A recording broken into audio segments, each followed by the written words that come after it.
As believers in Jesus Christ, we've been called out from the world and into his light. Paul told the Ephesians, walk in a manner worthy of the calling with which you've been called, with humility and gentleness, patience, and love for one another. That is the first calling we are to fulfill. But then there is the more specific calling of living out what God has planned for your life. How are you to serve him? Where are you to work? What role does God have for you in his church?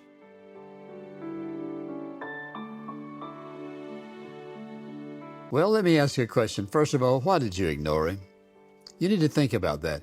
Why did you ignore one of the most awesome opportunities in the world for God to call you to serve him? Whatever that is, you need to deal with it.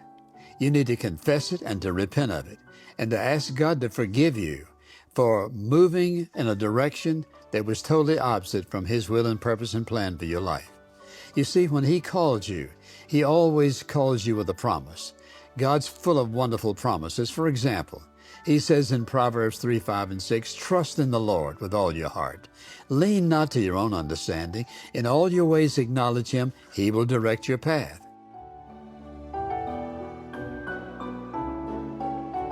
Now, it is the will of God to reveal his will to you, no question. The first step is a clean heart. You must ask God to cleanse your heart and to be sure that your life is right with him. And the second step is to surrender your will to him, whatever he called you to do. For me personally, it was the call to preach the gospel. For you, it may be something else. The issue is this. He does give callings, and he does guide us, and he directs us, and he also increases our interest in that calling gradually.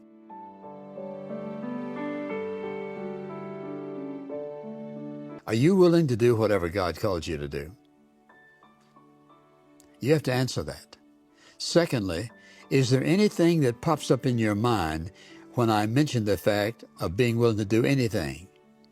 Have you laid out your desires for God and said, Lord, now you need to call me in one of these areas? If you want clear direction, you must have a clean heart, and you must have an open mind and a surrendered will. God, whatever you want is what I want.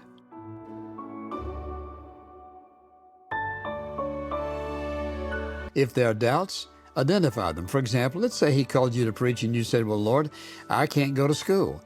Well, when he called me, I had no money and my mother could not help me. And so I had to deal with those things. But you only deal with them as they come forth. And God will enable you. And remember this, he will never call you to do anything that you cannot do. Your ability, your skills, all of that is a gift from God. He equips us for his calling. We don't even realize we're equipped until we begin to exercise that.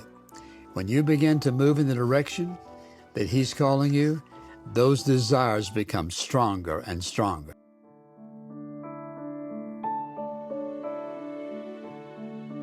We may not even see how it's possible for us to do what he wants us to do, or even why. But as we obey him, each step becomes clearer. Finally, there is an absolute perfect peace. That a calling may appear to be very difficult for you at this particular time. But when you begin to obey him, it's like he eliminates one inhibition, he eliminates one fear, he eliminates one question, one doubt, until finally the Spirit of God has so confirmed in your heart exactly what he wants you to do.